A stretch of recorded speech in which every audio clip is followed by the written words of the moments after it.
Hey folks, Pat here from DNS, and this Madison area fishing report is current as of August 23rd. Well, a bunch of stuff to get into. Got a couple announcements here from the DNR. The 2024 hook and line sturgeon season opens September 7th, so it's not illegal to catch a sturgeon. You catch them when you're catfishing, you catch them, jigging for walleyes or something. But it is illegal to keep them outside of this special season from September 7th to the 30th. And if you want to target and keep a sturgeon, you need a license and a tag. You can get those online on the Go Wild page or from a vendor like the shop here. We can help you out if you swing in. Um, if you want to keep a sturgeon, it does have to be 60 inches long. I'm not even sure what people do with sturgeon. I think you can smoke them or something, and the caviar, I guess, is a thing. I've never kept one or done anything with it, but it is a thing. I do get folks that come in the shop and they'll buy whole flats of crawlers, sit out on the river for an entire weekend and just catch sturgeon. And yeah, so it's a cool thing. Just wanted to let folks know about that. Also, I saw on the news, and they do these press releases. A couple of folks let me know about this. The DNR has a new tool called the Wisconsin Water Explorer tool, and it's this online tool where you can explore the exciting world of watersheds in Wisconsin. So I, kind of joking there, but really, I kind of like to nerd out about this stuff, and I know some of you folks do too. So they got this little map here on the side, a little interactive map. You can zoom in, and you click on a body of water here. I just clicked on Lake Mendota. It takes a little bit to load, but the information that comes up is actually pretty neat. Like, did you know that Mendota's watershed, reaches almost all the way up to Lake Wisconsin? And then, so it's interesting stuff like that. They got little sample sites where you can click on the sites and get information dating back a long time, especially in the case of Lake Mendota. You can check phosphorus levels and, water clarity. You can also go to streams. So here I just clicked on Black Earth Creek. Again, it takes a minute to load, but, look at Black Earth Creek. Did you know that the Black Earth Creek watershed goes all the way up into Middleton? So, and yeah, you can look up all kinds of interesting information if you're a super nerd like myself. But yeah, check it out. It's a kind of a cool little tool and pass the time if you want to learn about local watersheds. Um, I guess as far as shop news, we have some door signs out here. Um, the Northside, Business Association is hosting the Northside Festival. It's a bunch of businesses and organizations on the North Side, and it's also on September 7th, so you can go sturgeon fishing and then stop by the Northside Festival, check out Northside businesses. They got some activities and food carts and stuff like that. Troy Farms down the street got a bunch of activities going on almost every weekend this fall, so check that out. But also, the line workers folks have their fly fishing basic training. Wanted to remind folks about September 14th, 28th, and October 12th. The guys teaching that course are super talented, and you will learn a lot. And it's $100, but it's a great deal because they will set you on the right path for learning how to fly fish for sure. Shop news, got some more fly tying stuff up on the shelves here. Want to thank Harley for all his hard work helping me get that set up. And yeah, super excited about this. I've been tying flies a long time and excited to get some stuff on the walls. I've mentioned the bucktails from Midwest Bucktails we got in here. Going to be getting adding a few more colors, filling in some holes. We've already been selling those. We're going to have we got a lot of natural materials. Also have an account set up with whiting feathers, so they're the best of the best, and excited to carry that stuff. I've got synthetic materials, dubbing stuff, bunch of hooks, Kona hooks. These are super popular and a great hook. A couple Arex and some other brands. Thread, good selection of thread here, all different colors and weights. So I got heavy stuff if you're tying big flies, but also you folks that like to tie hair jigs, walleye flies, stuff like that. Got all that stuff here, and then fine denier and thread and lead and non-lead wire and stuff like that. So anyway, happy to have that stuff on the shelves. We're still filling some holes and pricing some stuff, but swing by, check it out. Super excited about it. As far as the report goes, with temps in the 70s and dry, it's really been a nice week around Madison. Looks like a bit of a warm up through the weekend, but things are supposed to cool down next week, so not all is lost. That's this time of year for you. It gets hot one week and cold the next. Lake levels around the area are down. This lake page, I guess they stopped monitoring the lakes for some reason, so there hasn't been any information updated here since the 26th. But lakes are down. It's been dry. They're going down, so The slow no wake order is still in effect, though, as far as I understand, for Weechawak, formerly known as Squaw Bay over here, and they do have that marked off with buoys. So there's that. The Mendota Lake buoy is still down, so that's a bummer. Hopefully they get that up and running soon. I have heard that lake temperatures are running, um, I guess on Mendota, like the low to mid 70s. And Rick Kruger, a friend of the shop, saw he just posted a thing online that he had 74.5 degrees on Monona yesterday. So that's what I know there. As far as beach water quality and water quality around town, I get varying reports from folks saying that it can be a mess in spots. As far as the beach water quality stuff goes, it looks like Maple Bluff Beach, which I drove by the other day and it looked fine over there to me. But anyway, they got that closed for bacteria. Tenny's closed for construction. These are down in, that's in Stoughton, and then of course Verona. But anyway, yeah, the lakes around town generally, the water quality is pretty good. So um, we got I checked about tournaments. There's 2 tournaments on Wabisa and Monona this weekend, but they're real small, so you probably won't even notice any difference of folks out there. As far as fishing goes, generally, outside of a couple of reports of algae blooms and floating weeds here and there, the fishing's been good.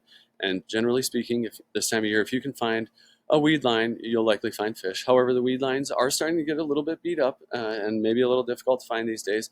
They're dying back in some spots, and sometimes the mowers are out, sometimes boat traffic chops those up. But if you can find a weed line, you're likely going to find fish. Look for gills congregating on those outside weed edges in 10 to 15 feet of water and in weed pockets, but I've heard of fish out as deep as 20 feet on the bottom. Same thing on Monona, but there you've got the suspended fish. So out along the entire lake, over 70 feet of water, over 20 feet of water, you will probably find fish 10 to 15 feet down, just suspended. So you can drift along there. For those fish, we'll talk about it a little later, but a small jig tipped with a redworm, spike, or a waxworm is really all you need for gills anywhere on the chain. Crappies have been more scarce lately, but they are being found out in that same 10 to 15 feet of water on weed edges and on structure. Crappie minnows are minnow-shaped plastic on a small jig head under a bobber right off the side of the boat is a safe bet for those fish. There could be, knock on wood here, but there could be some hope on the horizon for the perch.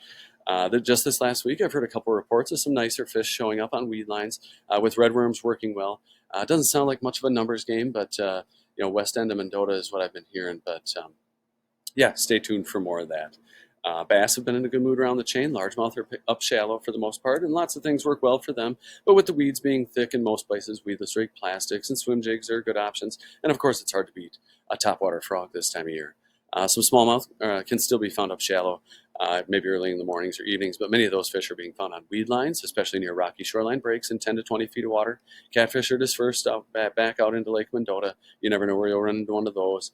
Walleye are being found on mid-lake humps in good numbers, but they're still getting some fish on the same shoreline breaks in 15 to 20 feet of water. And out deeper on sunny days, a half crawler, a large fathead on a jig or a drop shot is a good idea for those fish. That's not to say folks aren't getting fish trolling crankbaits and harnesses. And when the walleye move up shallow at night to feed, jerkbaits and swim baits are great options for those fish.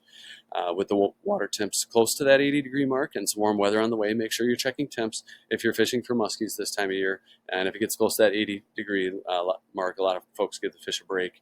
Pike are plentiful around the chain and are grabbing just about anything that flashes by them. Area streams and rivers are all flowing at about their seasonal averages for this time of year. Up on Cherokee, still a weedy mess as always, and if you can launch here at the School Road, launch with a small boat or other watercraft, you can get onto the main channel, and I've been hearing about some nice action on bass and pike up there lately, the 113 Bridge. Nice mixed bag of fish. Been hearing about the occasional cat down there, but also nice walleyes and bass. You really just never know. The catfish, though, for the most part, have dispersed back out into Lake Mendota. Like I mentioned, you can catch them literally anywhere. I have been hearing about a few cats, though, coming off the Warner boat launch breakwall out here. And then Tenny's had a couple, and I thought I heard maybe about one down on the University shoreline. But anyway, you can catch them with panfish gear. You can catch them trolling for walleyes. You just never know.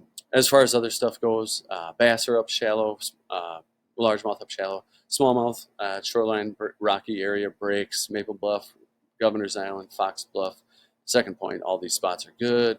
Walleyes are mostly on mid-lake humps right now, so Dunn's Bar, Brearley Bar, Second Point. These areas are all good. Picnic Point. I've been hearing about some fish coming off there. Bluegills are actually being found in good numbers. Of course, the jumbos that Lake Mendota is known for, but I have been hearing about some smaller fish in better numbers from some folks that have fished here their entire lives. They say they've never seen as many bluegills on the lake as they've seen. And like I mentioned in the intro, the perch, fingers crossed here, might be getting better. Maybe they're running out of food in the weeds, and that's where they've been hiding this whole time. And it sounds like they're starting to show up a little bit more on the weed lines, in particular on this west basin over here. Sounds like anywhere from 8 to 20 feet of water.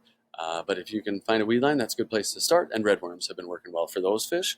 Um, Good action along the University shoreline at night. I've been hearing about some walleyes down there. Of course, a nice mixed bag always to be had at Tenney Park. Good walleyes at night, but you never know what you'll find during the day. I've been hearing about some baby gar running around down there, so that's kind of cool. I'd like to see those. Um, Mixed bag of fish below the Tenney Lock and Dam. It's been hit or miss down there, from what the locals tell me. The lagoon's got some good largemouth, tons of baby small or bluegills, and carp if you're into that. Lake Monona, of course, just packed with gills. So you can find them on weed lines. You can find them out suspended. I have heard about a couple of people struggling, but by struggling, I mean they're getting, maybe a dozen keepers instead of, limiting out in an hour. But still, a lot of fish on the weed lines, gills suspended out over deep water, literally anywhere out over deep water, 10 to 15 feet down. Toss a Monona rig over the side and just hold on to your rod, just drift around. Otherwise, gills are on the Monona Terrace near the wall in good numbers. Brittingham Park's been having some good gill action in there. Nice shore access there for a lot of folks who maybe don't have a boat. Lake Winger is same as it always is. A lot of weeds, a lot of small gills, good largemouth in there. Been hearing about some gills being picked up below the Winger Dam over here. Otherwise, muskies, the action's been picking up on Lake Monona. Do watch the water temps with this warm weather coming up. But they're starting to get into a fall mood there, so that's good to see. It's been a long summer and even spring for them. Turville and Weechawak Bays are definitely holding panfish, so check those out. Be on the Slow No Wake order in Weechawak Bay. Upper Mud, the dredge hole, been hearing about some fish on the weed lines and a few fish in the suspended over the deep water. Largemouth bass in the weed flats around the dredge hole up there. Largemouth bass up shallow on Lake Wabisa. And also a great gill population down here on weed lines. I don't hear about suspended fish out there, but it's probably just because Wabisa really isn't that deep. So a couple walleyes still, the Babcock to Bible Camp, that shoreline in that area in there is a great area for walleyes and sometimes some crappies. So jig the weed lines out there or troll along in there. And I haven't heard about any muskies personally off Wabisa, but I'm sure they're getting some. Kegonsa, I don't hear a ton of reports. Some bluegills on the weed lines on the south end of the lake, walleyes near the state park.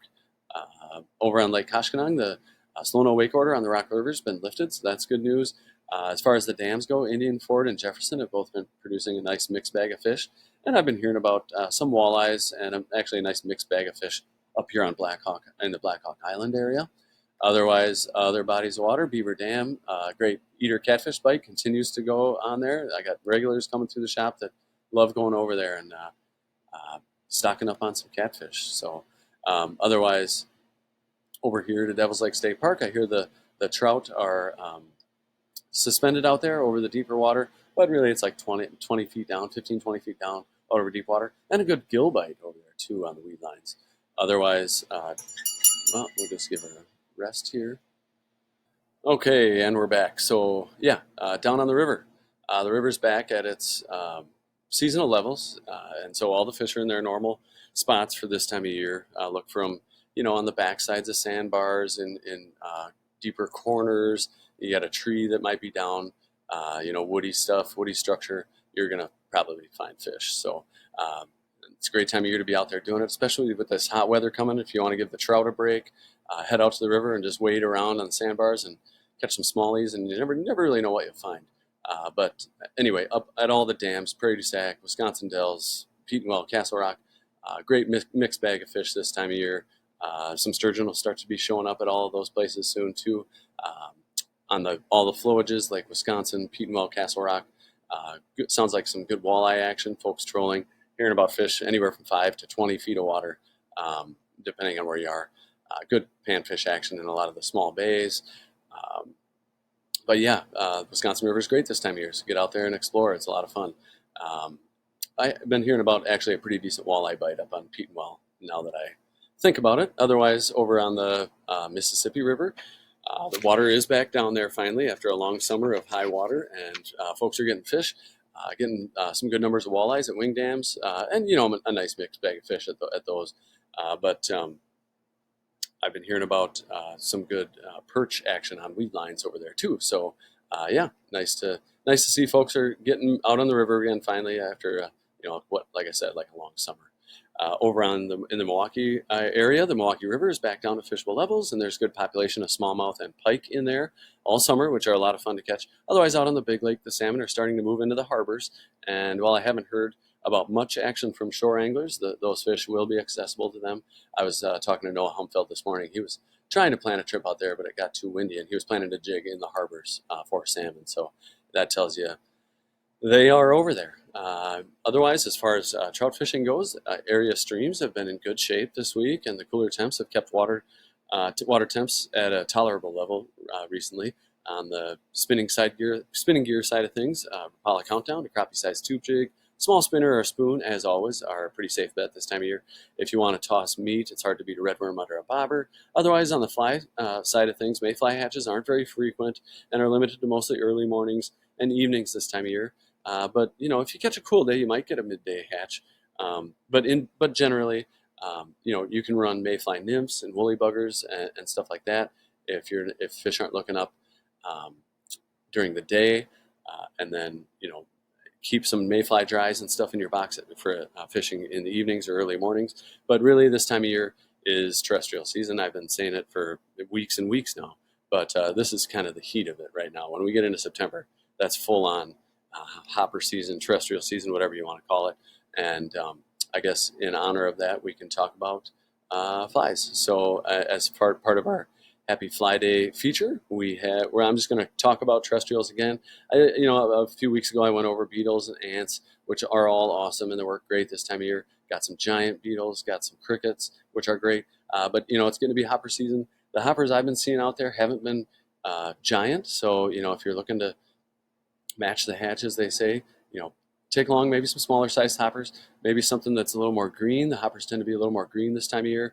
Then they change to sort of a tan and then yellow later on in the season, but as they get bigger. So anyway, terrestrial season, get out there. It's a blast fishing trout this way. And yeah, I'd encourage anybody to, even if you don't even know how to fly fish, you can catch fish with hoppers and a fly rod. I guess that does it for the report. Feel free to report your catches and comments below. Do feel free to call the shop at 241-4225 if you want us to expand on anything. Otherwise, I do want to wish you luck out there. And thank you for tuning in, and we will talk to you next week. Take care.